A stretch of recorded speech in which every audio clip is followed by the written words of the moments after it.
जय हिंद दोस्तों, कैसे हैं आप सब। आज हम 4.5 लाख जनसंख्या वाली आबादी हमारे भारत का केंद्र शासित प्रदेश जो कि सबसे खूबसूरत एक पर्यटन स्थलों में से माना जाता है, जिसका नाम है अंडमान निकोबार।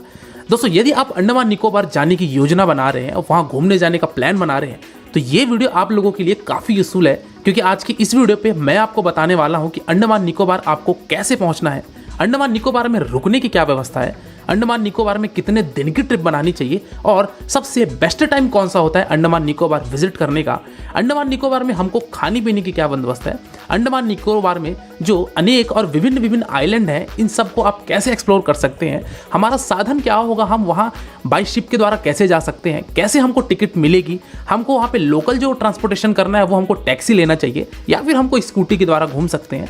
साथ ही साथ अंडमान का आपको पैकेज लेके घूमना चाहिए या फिर अगर आप सेल्फ घूमना चाहते हैं बजट ट्रिप बनाकर, वो भी आप कैसे घूम सकते हैं। हर एक इन्फॉर्मेशन आज की इस वीडियो पे मैं आपको देने वाला हूं। तो चलिए दोस्तों, बिना विलंब किए हम वीडियो को शुरू करते हैं। और सबसे पहली बात मैं आपको ये बताना चाहूंगा, यदि आप अंडमान निकोबार आइलैंड घूमने जाना चाहते हैं तो आपको ये बताना चाहूंगा कि ये हमारे समुद्र के बीचों बीच में एक टापू है जो कि हमारे भारत का ही हिस्सा है और वो हमारा एक केंद्र शासित प्रदेश है, यानी कि यूनियन टेरिटरी है। यहाँ पे आपको किसी भी तरीके की पासपोर्ट वीजा की आवश्यकता नहीं होती है, तो आप ये अपना संदेह सबसे पहले दूर कर लीजिए। जिस तरीके से चंडीगढ़, दिल्ली, दमन एंड दीव, पौंडीचेरी, लक्षद्वीप ये एक यूनियन टेरिटरी है, इसी तरीके से अंडमान निकोबार भी हमारा एक केंद्र शासित प्रदेश है, तो हमारे भारत का ही वो हिस्सा है, इसलिए हमको वहाँ किसी भी तरीके की पासपोर्ट वीजा की आवश्यकता नहीं है। चलिए दोस्तों, बात करते हैं कि आपको अंडमान निकोबार कैसे पहुंचना है। दोस्तों, यहाँ पे पहुंचने के आपके पास दो ऑप्शन है। पहले ऑप्शन की अगर मैं बात करूं दोस्तों, वो है आपका फ्लाइट से, क्योंकि इस समुद्र के टापू में जाने के लिए आपके पास केवल दो ही मार्ग बचते हैं। पहला है फ्लाइट का और दूसरा है शिप का। यदि मैं बात करूं दोस्तों फ्लाइट से आने की, यदि आप फ्लाइट से आना चाहते हैं तो यहाँ पे आपके पास 4 प्रमुख एयरपोर्ट मिलते हैं जहां से आपको डायरेक्ट फ्लाइट मिलती है और सबसे चीपेस्ट फ्लाइट मिलती है, जो कि है आपका कोलकाता, विशाखापट्टनम, हैदराबाद और चेन्नई। ये 4 बड़े इंटरनेशनल एयरपोर्ट है जहां से आपको डायरेक्ट कनेक्टिविटी देखने को मिलेगी अंडमान के एयरपोर्ट तक। और अंडमान का एयरपोर्ट जो है दोस्तों वो है आपका पोर्ट ब्लेयर, जो कि अंडमान निकोबार का कैपिटल भी कहलाता है और वो है वहां का पोर्ट ब्लेयर। तो आपको सबसे पहले पोर्ट ब्लेयर पहुंचना पड़ेगा। वही मैं दूसरे ऑप्शन की बात करूं तो वो है आपका बोट का या क्रूज के द्वारा आप आ सकते हैं, लेकिन जो क्रूज आती है वो दोस्तों 50 से 55 घंटे की जर्नी लेती है, चाहे आप चेन्नई से आइए, चाहे आप विशाखापट्टनम से आइए, चाहे आप कोलकाता से आइए। और ये इनकी जो रनिंग होती है ये डेली नहीं होती, इवन आपके महीने में 2 से 3 बार ये होता है। इनकी पोर्टल ओपन होती है, ऑनलाइन बुकिंग होती है, तो आप शिप के द्वारा भी आ सकते हैं, लेकिन ये टाइम टेकिंग बहुत ज़्यादा होती है। अगर मैं कॉस्ट की बात करूँ तो ये आपकी कहीं ना कहीं इक्विवेलेंट हो जाता है फ्लाइट की टिकट से और आपकी शिप की टिकट से। तो इसीलिए जो मैक्सिमम टूरिस्ट हैं वो फ्लाइट प्रीफर करते हैं, क्योंकि 2 घंटे की जर्नी के लिए आप 2 से ढाई दिन अपना बोट में नहीं गवाएंगे। तो दोस्तों इस तरीके से आप अपना आने का ऑप्शन चुन सकते हैं कि आपको कौन सा ऑप्शन चुनना है। चलिए दोस्तों, हम अंडमान पहुंच चुके हैं और हमारे मन में सबसे बड़ा प्रश्न आता है, हमको कहाँ रुकना चाहिए, खाने पीने की हमको क्या बंदोबस्त मिलेगी, क्या फेयर होगी, इसकी बात अब करते हैं। सबसे पहली बात तो आपको दोस्तों ये बताना चाहूंगा कि बेसिकली अंडमान निकोबार की ट्रिप जो होती है वो 5 नाइट 6 डेज ये एक स्टैंडर्ड पैकेज होता है। लेकिन यदि आप 7 to 8 डेज एक्सप्लोर करना चाहते हैं, यदि आपके पास समय ज्यादा है, तो आप वो ऐड करके आप बाराटांग भी जा सकते हैं, जो कि आपका नॉर्थ अंडमान कहलाता है। बेसिकली जो पोर्ट ब्लेयर वाला जो हिस्सा है दोस्तों ये आपका साउथ अंडमान है, बाराटांग आपका मिडिल अंडमान कहलाता है और नॉर्थ अंडमान जो है वो आपका कहलाता है डिग्लीपुर। ये टोटल जो अंडमान हमारा द्वीप है का जिसका डिस्टेंस है लगभग 330 किलोमीटर की ये लॉन्ग डिस्टेंस पड़ जाती है। तो इस तरीके से हमारा अंडमान 3 हिस्सों में विभाजित है, नॉर्थ अंडमान, मिडिल अंडमान और साउथ अंडमान। तो दोस्तों आप यहाँ पे आएंगे, यह एयरपोर्ट से बाहर आइए। अब बात करते हैं कि हमको यहाँ पे स्टे कहाँ लेना है। तो पोर्ट ब्लेयर के आसपास दोस्तों यहाँ पे 2 ऑप्शन आपके पास फेमस है, एक तो है आपका जंगली घाट लोकेशन और दूसरा है आपका यहाँ पे गोलघर लोकेशन। मैं जहाँ रुका हुआ था दोस्तों वो था गोलघर का लोकेशन। यहाँ पे आपको ढेर सारे एक नॉर्मल रेंज में आपको होटल देखने को मिल जाएंगे। बात की जाए तो 1000 से 1500 के बीच में आपको एक डिलक्स और या सुपर डिलक्स रूम मिल जाएंगे। यदि आप कपल हैं तो ये रूम आपके लिए बहुत ही ज़्यादा कंफर्टेबल है। बजट होटल लेना चाहते हैं तो 800 तक के रूम भी आपको मिल जाएंगे, लेकिन उसकी थोड़ी सी क्वालिटी डाउन होगी। तो इस तरीके से जो दोस्तों जो आपका डे नंबर 1 रहेगा वो आपका अराइवल रहेगा। अब यहाँ पे बात आती है दोस्तों कि आपको डे नंबर 1 पे कुछ और भी चीजें घूमनी है। यदि आपकी फ्लाइट सुबह 8 बजे या 9 बजे अराइवल कर रही है पोर्ट ब्लेयर में अंडमान के, तो आप उस दिन जा सकते हैं अपना 2 आइलैंड, जो कि है एक रॉस आइलैंड और दूसरा है आपका नॉर्थ बे आइलैंड। यदि आपकी फ्लाइट अर्ली मॉर्निंग अराइवल कर रही है तो यदि आपकी फ्लाइट 12 बजे 1 बजे आती है तो उस दिन आप करेंगे वहाँ का लोकल साइट सीइंग।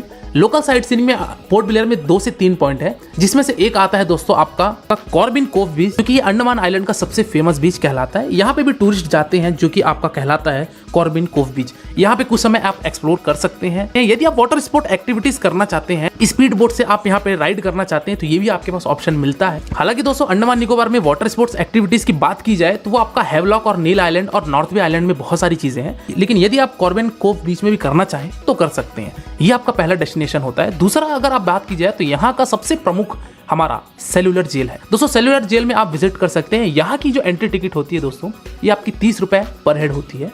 यहाँ पे आप विजिट करके यहाँ सेलुलर जेल देख सकते हैं, किस तरीके से हमारे ब्रिटिशर्स ने हमारे यहाँ पे लोगों को प्रताड़ित किया। यहाँ पे काला पानी की सजा दी जाती है। तो इस तरीके के बोरे के कपड़े दिए जाते थे पहनने के लिए। यहाँ पे ब्रिटिशर्स द्वारा हमारे इन कैदियों को कोड़ों से मारते थे और चाहे वो कितनी भी तकलीफ में रहे, कितनी भी कष्ट में रहे, उनको पीठ पर मारा जाता था। साथ ही साथ उनके क्षमता से अधिक उनको काम दिया जाता था। इस तरीके का उनको प्रताड़ना होती थी। साथ ही साथ यहाँ पे टोटल 7 विंग्स बने हुए हैं, तो आप इसके रूफ टॉप में जाके ये पूरा एक दृश्य देख सकते हैं। साथ ही साथ सामने आपको वहाँ पे दिखेगा यहीं सेलुलर जेल से रॉस आइलैंड और साथ ही साथ वहाँ पे नॉर्थ बे आइलैंड का भी आपको कुछ हिस्सा देखने को मिलेगा। तो ये इस तरीके से आप सेलुलर जेल घूम सकते हैं। यहाँ पे बंदी घर है, फांसी घर है, यहाँ पे लोगों को किस तरीके से प्रताड़ित किया जाता है, इसकी हिस्टोरिकल चीजें भी आपको देखने को यहाँ मिलेगी। तो आप यहाँ पे सेलुलर जेल में यहाँ पे समय बिताइए। यहाँ पे दोस्तों नाइट में होता है लेजर शो, यानी कि कुल मिला के ये बोलना चाहिए कि एक नाइट शो होता है जिसमें से हमको चित्र दिखाकर वॉइस ओवर किया जाता है कि यहाँ पे अंग्रेजों द्वारा किस तरीके से यहाँ पे प्रताड़ित किया जाता था हमारे इन बंदियों के साथ। तो ये आप घूम कर आप पहला दिन स्टे कर सकते हैं। ये साइट सीइंग दोस्तों आप तब करेंगे जब आपकी फ्लाइट 12 बजे के बाद आती है। अब बात करते हैं कि यदि आप अर्ली मॉर्निंग अराइवल हो चुका है तो आप होटल में जाइए, वहां फ्रेश होइए, चेक इन कीजिए और चेक इन करने के पश्चात आप सेम डे निकलेंगे रॉस आइलैंड और नॉर्थ बे आइलैंड। ये 2 आइलैंड आपका सेम डे में कवर हो जाएगा। चलिए दोस्तों बात करते हैं कि हमको अब रॉस बे आइलैंड कैसे जाना है। दोस्तों रॉस बे आइलैंड जाने के लिए कोई भी गवर्नमेंट फेरी नहीं चलती है। यहाँ पे केवल और केवल चलती है आपकी प्राइवेट फेरी। कहने का मतलब ये है, फेरी मतलब होता है दोस्तों यहाँ पे बोट की बात कर रहा हूँ, लेकिन यहाँ पे आपके पास 2 ऑप्शन है जहाँ से बोट चलती है। एक होता है आपका दोस्तों जंगली घाट जेट्टी और दूसरा है दोस्तों वहाँ पे वाटर स्पोर्ट्स कॉम्प्लेक्स जेट्टी। दोस्तों जेट्टी उसको बोला जाता है जहाँ से बोट डिपार्चर लेती है और अराइवल होती है। तो दोस्तों आपके पास 2 ऑप्शन है, एक है जंगली घाट जेट्टी और दूसरा है आपका वाटर स्पोर्ट्स जेट्टी। अब बात करते हैं दोस्तों यहाँ पे फेयर की कि आपको रॉस आइलैंड और नॉर्थ बे आइलैंड की आप एक साथ टिकट लेके आप जा सकते हैं। आपको पहले रॉस आइलैंड लेके जाया जाएगा, उसके बाद आप नॉर्थ बे आइलैंड जाएंगे। ये घूम के आप इवनिंग तक वापस पोर्ट ब्लेयर में आएंगे और आप डे नंबर 1 में अपना स्टे कर लेंगे। अभी यहाँ पे बात खत्म नहीं हुई है, बात करते हैं कि हमको रॉस आइलैंड की टिकट हमको कैसे मिलेगी। दोस्तों यदि मैं बात करूँ रॉस आइलैंड और नॉर्थ बे आइलैंड दोनों आइलैंड कवर करना चाहते हैं तो आप 770 रुपीज पर हेड पड़ता है। लगभग दोस्तों 4 से 5 घंटे की जर्नी होती है रॉस आइलैंड और आपका नॉर्थ बे आइलैंड कवर करके आप वापस आ सकते हैं। वही यदि आपके पास समय कम है और यदि आप सिर्फ रॉस आइलैंड जाना चाहते हैं तो आपका 370 रुपए पर हेड पड़ेगा और आपको रॉस आइलैंड ले जाके वो वापस आपको लेकर आ जाएगा। वही अगर आप ओनली नॉर्थ बे आइलैंड जाना चाहते हैं तो आपका फिर 570 रुपीज पड़ता है और वो आप जाएंगे, वहां से घूम फिर के वापस पोर्ट ब्लेयर आ जाएंगे। तो इस तरीके से दोस्तों आप रॉस आइलैंड, नॉर्थ बे आइलैंड या फिर सेपरेटली आप घूमना चाहते हैं तो ये फेयर होगी। लेकिन अब बात करते हैं कि इसकी टिकट हमको कैसे मिलेगी। तो दोस्तों यदि आप आते हैं और यहाँ पे आप देख सकते हैं किस तरीके की यहाँ पे भीड़ आपको देखने को मिल रही है, तो आप इन सब चीजों से बचने के लिए तो पॉपअप में जो आपको वेबसाइट दिख रही है, इस वेबसाइट पे जाके आप डायरेक्ट इसी फेयर में अपनी बुकिंग करा सकते हैं। या नहीं तो आपको अगर वेबसाइट पे लिंक पे डायरेक्टली क्लिक करना है तो आप डिस्क्रिप्शन बॉक्स में जाके bookmyboat.com पे जाकर आप अपनी जो भी बोट की टिकट चाहते हैं वो आप वहां से डायरेक्टली बुकिंग कर सकते हैं। तो दोस्तों ये सारी जो फैसिलिटी मेरे को प्रोवाइड हो रही है, चलिए आइए मैं ये भी बताता हूँ कि मैंने किसके थ्रू ये अंडमान निकोबार की पैकेज ली थी। ये पैकेज मैंने कैसे लिया, तो अभी फिलहाल मैं इस ऑफिस में हूँ जहाँ से मैंने पैकेज लिया और वो कंपनी एक्चुअली बेसिकली नाम है महाराजा ट्रैवल्स करके। आइए मैं आपको दिखाता हूँ, ये है उनका ऑफिस जिसमें से यहाँ पे उनके स्टाफ हैं और यहाँ पे सारी बुकिंग्स होती है। आप अंडमान पे हमें बैनर देख सकते हैं। ये महाराजा ट्रैवल्स बेसिकली कह सकते हैं कि अंडमान निकोबार की जो टूरिज्म है उसके गवर्नमेंट ऑथराइज्ड ट्रस्टेड कंपनी है। तो आप आइए, यहाँ जो भी बुकिंग करवाना चाहते हैं तो करवा सकते हैं, बट बेसिकली अगर आप ऑनलाइन करवाना चाहते हैं तो वो ज़्यादा बेटर होगा, क्योंकि आप ऑनलाइन करके आएंगे तो आपको ज़्यादा एफर्ट नहीं लगानी पड़ेगी।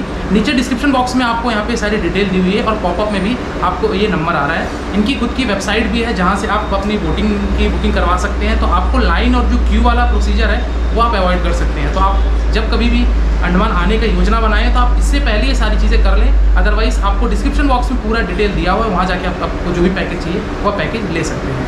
तो दोस्तों मैं अपनी बोट लेकर चल पड़ा रॉस आइलैंड की तरफ और मैंने 770 रुपए की टिकट कटाई थी रॉस आइलैंड और नॉर्थ बे आइलैंड की। एक बोट में दोस्तों लगभग 10 आदमी होते हैं। 10 आदमी को सबसे पहले सेफ्टी जैकेट पहनाया जाता है। सेफ्टी जैकेट पहनाने के पश्चात आप निकल पड़ेंगे रॉस आइलैंड। 15 मिनट लगते हैं दोस्तों आपको रॉस आइलैंड जाने में। सबसे पहले यहाँ पे दोस्तों आपको दिखेगा NSCB आइलैंड यानी कि नेताजी सुभाष चंद्र बोस आइलैंड यहाँ पे आपको नाम देखने को मिलेगा। एक्चुअली रॉस आइलैंड इसको कहा जाता था, लेकिन सन 2018 में जब हमारे प्राइम मिनिस्टर वहाँ गए तो इन सब आइलैंड का नाम बदल दिया गया और ये नेताजी सुभाष चंद्र आइलैंड के नाम से जाना जाता है। रॉस आइलैंड में दोस्तों 1 घंटा सफिशिएंट होता है घूमने के लिए। यहाँ पे आपको दोस्तों हिरण देखने को मिलेंगे, साथ ही साथ यहाँ पे आपको लाइट हाउस देखने को मिलेगा। अब इस लाइट हाउस जाने के लिए दोस्तों रॉस आइलैंड की जेट्टी है, इस जेट्टी से लगभग 1 किलोमीटर की दूरी पे पड़ता है। अब यहाँ पे थोड़ा सा चढ़ना पड़ता है और यहाँ की चीज़ों को समझना पड़ता है कि कैसे यहाँ पे ब्रिटिशर्स का कार्यालय हुआ करता था। तो यहाँ पे आपको मिलेगी ये ई रिक्शा भी है एक राइड का। ये गाड़ी का 640 चार्ज होता है, 8 का कैपेसिटी। तो दोस्तों इस तरीके से 80 रुपए की टिकट मैं लिया और चल पड़ा मैं इनके साथ और ये हमको रास्ते में गाइड भी करते रहे। तो दोस्तों ये पूरा गाइड करते हुए हमको पहुंचाए यहाँ पे लाइट हाउस के आखिरी सिरे पर और यहाँ से मैं पैदल चल पड़ा नीचे की तरफ लाइट हाउस जाने के लिए। अभी हम दोस्तों आ चुके हैं यहाँ पे रॉस आइलैंड के लाइट हाउस पे। आप देख सकते हैं वहाँ पे है वो लाइट हाउस और इस लाइट हाउस में बताया जाता है कि आप जब वहाँ जाएंगे तो जब यहाँ पे 2004 में जो सुनामी आई थी तो वहाँ पे कितनी बड़ी तबाही हुई थी। देख सकते हैं ये पीछे पूरा मंजर बन चुका है। कहना चाहिए कि यहाँ की सुनामी बहुत ही तगड़ी आई थी, जिससे हुआ ये कि यहाँ का बहुत ज़्यादा नुकसान हुआ। कहा जाता है कि 2004 से पहले 200 एकड़ ज़मीन पे रॉस आइलैंड था, लेकिन वर्तमान समय पे सिर्फ 74 एकड़ ज़मीन पे हमारा रॉस आइलैंड रह गया है। और ये खूबसूरत हमारा ये पीछे का आइलैंड आप देख सकते हैं। दोस्तों रॉस आइलैंड घूमने के बाद मैं निकल पड़ा अपने दूसरे आइलैंड की तरफ, जो कि हमारा था नॉर्थ बे आइलैंड। नॉर्थ बे आइलैंड दोस्तों जाने के लिए लगभग 20 से 25 मिनट लगता है, क्योंकि यहाँ पे टाइड ज़्यादा होती है, इसलिए यहाँ पे बोट की स्पीड भी थोड़ी सी कम होती है। नॉर्थ बे आइलैंड दोस्तों बेसिकली फेमस है यहाँ पे वाटर स्पोर्ट्स एक्टिविटीज़ के लिए। यहाँ पे दोस्तों मैं किया स्कूबा डाइविंग और स्कूबा डाइविंग करने में काफ़ी मज़ा आया। यहाँ पे उतना ज़्यादा विजिबिलिटी क्लियर तो नहीं था, लेकिन इतना ज़रूर था कि आपको करने में काफ़ी ज़्यादा मज़ा आएगा। स्कूबा डाइविंग के दोस्तों कॉस्ट की बात की जाए तो आपका दोस्तों 3500 रुपये एक आदमी का लिया जाता है। एक डाइवर आपके साथ जाएगा, आपको वो जगह विजिट कराएगा, सारे कोरल्स को आप देखकर, मछलियों को देखकर वापस आप आ जाएंगे ये एक्टिविटी करके। यहाँ पे मैं दूसरे ऑप्शन की बात करूँ दोस्तों तो वो होती है यहाँ पे पैरासीलिंग। पैरासीलिंग दोस्तों यहाँ पे आपको नॉर्थ बे आइलैंड से एकदम बीच में समुद्र के ले जाया जाता है। यहाँ पे आपको पैराशूट के द्वारा आपको ये पैरासीलिंग की भी यात्रा कराई जाती है। चलिए आइए मैं आपको इसका एक छोटा सा झलक दिखाता हूँ। तो अभी इस टाइम पे हम हैं अंडमान निकोबार के यहाँ पे नॉर्थ बे आइलैंड पे हम आए हुए थे और यहाँ पे हम कर रहे हैं अभी पैरासीलिंग, जो कि बहुत ही शानदार है। यहाँ से आप पूरा व्यू देख सकते हैं, कितना शानदार खूबसूरत से इस समुद्र के बीच में हम यहाँ पे हैं और पैरासीलिंग कर रहे हैं। और दूसरी चीज़ ये कि यहाँ पे आपको पैरासीलिंग की एक्टिविटी मिलती है, यहाँ पे आप स्कूबा डाइविंग भी कर सकते हैं, साथ ही साथ यहाँ पे आपका होता है सी वॉकिंग, वो सारी भी एक्टिविटीज़ है। अभी फ़िलहाल मैं यहाँ पे पैरासीलिंग कर रहा हूँ दोस्तों। यहाँ पे ये और ऊपर जा रहा है हमारा ये पैराशूट और इस तरीके से आप देखिए, मैं आपको दिखाता हूँ नीचे का व्यू, जो कि बहुत ही खूबसूरत सा ये नज़ारा आपको देखने को मिलेगा।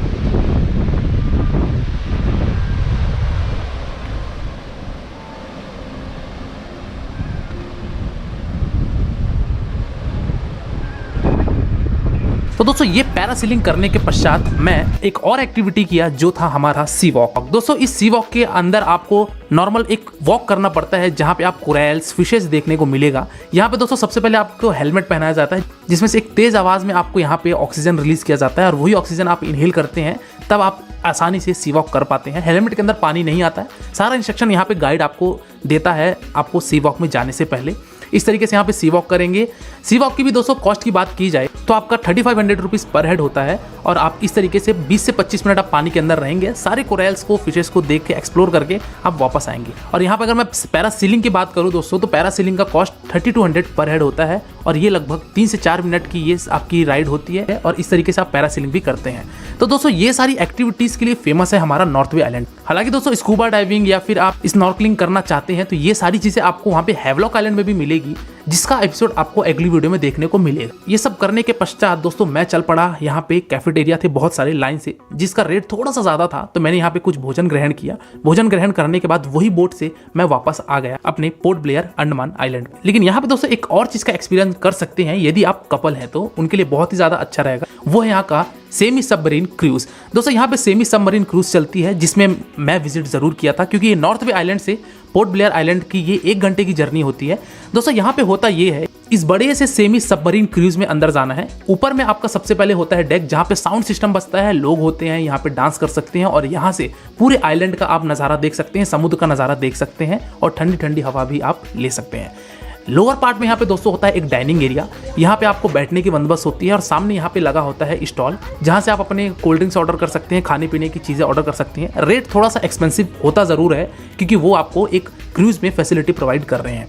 डाउन पार्ट में जाएंगे दोस्तों तो मैं चल पड़ता हूँ अब डाउन पार्ट में और आपको दिखाता हूँ कि यहाँ पे कैसे कैसी चीज़ें आपको देखने को मिलेगी। अभी मैं ऊपर से नीचे वाले डेक में आ गया हूँ, यानी कि लोअर पार्ट में आ गया हूँ। अब मैं आपको लेके चलता हूँ यहाँ से जो हम जाएंगे, वो कहते हैं कि जो हमारा जो सबमरीन वाला हिस्सा है, यानी कि जो डेक में 3 पार्ट है, एक लोअर एक मिडिल जहाँ भी रेस्टोरेंट था और ऊपर में हम आपको लेके चले जहाँ पे हमने दिखाया कि वहाँ पे ग्रीन कारपेट बिछी हुई थी वो वाला। अभी हम लोग फिलहाल हैं नीचे और नीचे अभी आपको यहाँ से दिखेंगे व्यू, लेकिन अगर कहा जाता है कि अगर सी का क्लियरिटी है तो आपको वहाँ पे विजिबिलिटी आएगी, अदरवाइज विजिबिलिटी थोड़ी सी वीक होती है। चलिए आइए मैं आपको लेकर चलता हूँ। यहाँ से ये पहले सीढ़ी से उतरना पड़ेगा, थोड़ा केयरफुली उतर लिए क्योंकि सीढ़ी काफ़ी खड़ी है। इसके पश्चात ये रहा वो व्यू और यहाँ पे क्लासेस लगी हुई हैं तो आप देख सकते हैं कि कोरल्स हल्के फुल्के नज़र आ रहे हैं।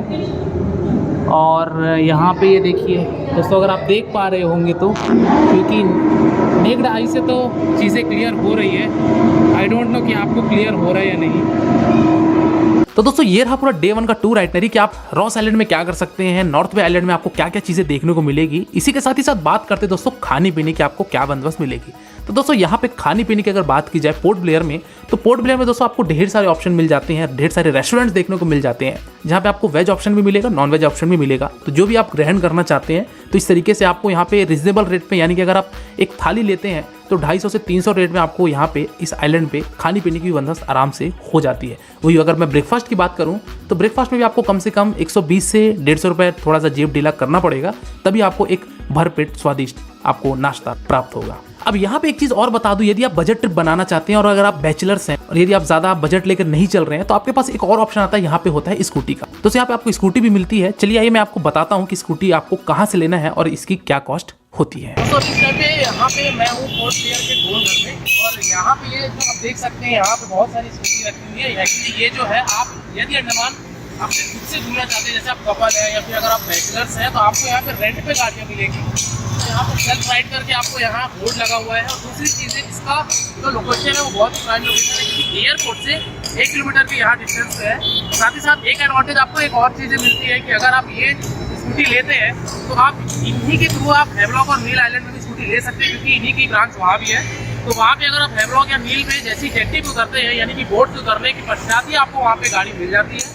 साथ ही साथ यदि आप एयरपोर्ट से अगर आप स्कूटी चाहते हैं तो भी इनका रिप्रेजेंटेटिव आपको वहाँ लाके स्कूटी देता है। तो यदि आप स्कूटी का ये प्रोग्राम करना चाहते हैं और अगर आप कार या टैक्सी हायर नहीं करना चाहते तो आपको ये बहुत ज़्यादा चीप पड़ेगा। रेंट की अगर बात की जाए तो दोस्तों 1 डे का 500 चार्ज होता है, फ्यूल आपका रहेगा। लेकिन जो पीक टाइम पे यानी क्रिसमस टाइम पे, न्यू ईयर टाइम पे या समर के कुछ सीजन जो होते हैं उनमें ये 600 पर डे का ये चार्ज होता है। तो लाइसेंस होना जरूरी है, हेलमेट ये प्रोवाइड करेंगे तो आप ये भी चीज़ कर सकते हैं। तो दोस्तों ये रहा आज की वीडियो में दोस्तों रॉस आइलैंड और नॉर्थ बे आइलैंड आपको कैसे एक्सप्लोर करना है, पोर्ट ब्लेयर में कौन कौन सी साइट सीनिंग है और यहाँ पे आप कैसे पहुंच सकते हैं, ये सारी इन्फॉर्मेशन आज की इस वीडियो पे मैंने दी।